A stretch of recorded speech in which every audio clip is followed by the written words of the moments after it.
Thank you, Mr Speaker. New Zealand First supports this bill as it basically will bring our legislation into line with the international principles of radiation safety. It is a very technical bill, and we have heard that as the various speakers have had their speeches tonight. We've heard that the Radiation Protection Bill is now 50 years old, and amendments are obviously well overdue. A lot has happened in the last 50 years, a huge range of technological and scientific changes, and we basically here in this House need to be on top of what is happening.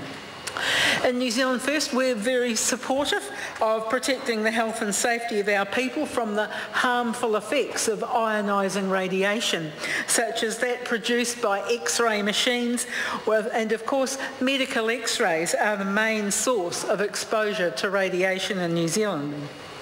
Others also include, that we have to be mindful of, the injection of radioactive materials or traces into the body, and in manufacturing, determining the thickness of metal or checking for cracks or defects. There are many, many uses. And of course, always, health and safety concerns are balanced with the potential benefits of radiation use for medical research and medical purposes. So in New Zealand First, we are very happy to support this bill to Select Committee, and we're going to listen very carefully too to what the supporters and the detractors have to say. Mr Speaker, we believe that while the principles of the bill are sound, it does need to be tightened up in some areas. And because we're not experts in this field, it was easy to go through the bill to find out the areas that we thought needed to be a little more specific or tightened up. We know that will happen during the Select Committee because of what a great Select Committee the Health Select Committee is. But at this stage, we've got a few concerns that I'd like to raise.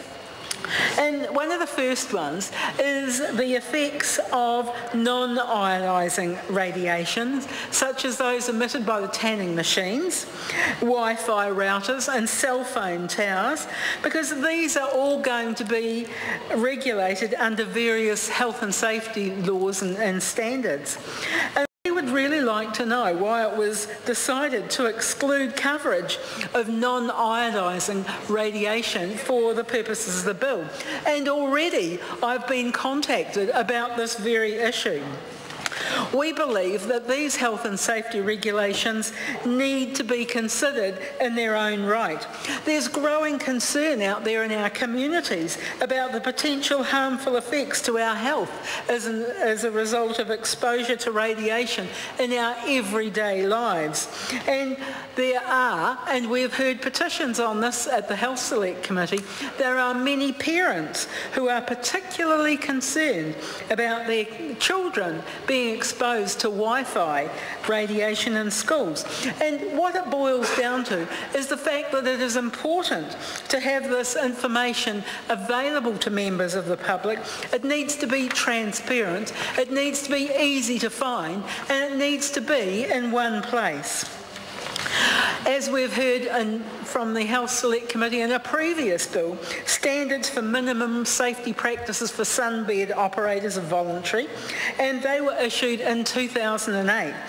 And it's concerning that in 2013, Ministry of Health survey that was carried out found that only half of the sunbed operators were fully compliant with the guidelines. And given that we've had the highest incidence of melanoma in the world, New Zealand First believes that as a minimum, we must enforce compulsory minimum standards for sunbed operators. So therefore it is timely to review these guidelines. It will be interesting to see whether or not these sunbeds are banned for commercial use. But of course, that's another subject for an entirely different day. We know that legislation is in our Select Committee at the moment. But looking at the bill requires anyone wishing to manufacture, possess, control, use, import, export, perform a service in relation to, or deal with a radiation source to gain authorisation from the Director for Radiation Safety. To manufacture, possess or control a radiation source requires a source licence. It's not really clear if a radiation safety plan is mandatory when applying for a source licence. The bill appears to be quite contradictory on this, so that's one area that we're going to be looking at through the Select Committee process. We believe that it should be a requirement when you're submitting an application. Applicants are required to detail how they will comply with the requirements of the bill and the relevant regulations. These questions need to be addressed in the plan because they're critical to ensuring the safety of all New Zealanders. The plan has to identify any potential risks or adverse effects on people or the environment. So it's really critical that we require applicants to complete these sort of plans. We need to demonstrate that health and safety is really important for our people and for the security of our country. So there has to be conditions in place when granting licences. Now, one area of the bill that was quite interesting, the bill states that only a natural person may apply for a licence. Now, on initial reading, we all think that we are natural people, but what it basically means is that it can't be a corporate body. We're of the opinion that this term needs to be further clarified in the bill. Interestingly enough, I've already been approached by a group of dental therapists who cannot be licence holders under the Radiation Protection Act. Only registered dentists can operate a licence under the Act, and this means that a dental therapist has to work under the supervision of a dentist when they're actually carrying out x-rays or any form of radiography. And we believe that dental therapists should be able to apply for a licence because, let's face it, we know that the government wants to provide a faster, more effective service, and I'm sure that the Honourable Anniet King will also agree with me on this one. The bill does require radiation sources to be registered, but currently only records of individual licences are kept. New Zealand First supports this and encourages access to the register to be strictly controlled. But we know that it will be the responsibility of the licence holders to register the source of the radiation. But we would like to know that it will be followed up to ensure that it's actually done, because we believe it should be a part of the automatic approval process. The Act gives permission for the Director for Radiation Safety to seize a radiation source if it is suspected to be in the possession of someone without authorisation, and of course we definitely agree with this. We would like to ensure that the process to agree that acceptable radiation levels was really robust. We hope that it is. So we'll be listening carefully through the Select Committee process because we'd like to know who or what body actually sets the acceptable levels of activity, and is it likely to protect the public.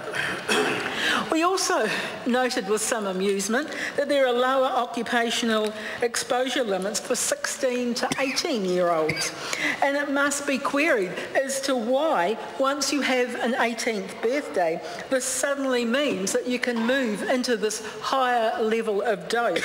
Does it imply that some conditioning takes place in younger years, or is it to do with one's overall body weight? Quite an interesting concept there. Yes. Mr. Speaker, In order for this bill to be fully functional, New Zealand First believes that there are a number of issues that need to be fully resourced. We need regular audits to assure New Zealanders that the government does take their health and safety processes seriously. And we'll be very interested in the costs relating to this because we want this to carry on. We want the costs to be met by the government. We don't want any issues, anything to be sacrificed. So, Mr. Speaker, New Zealand First supports this bill. We will be looking forward to working on it through the Select Committee process. Thank you.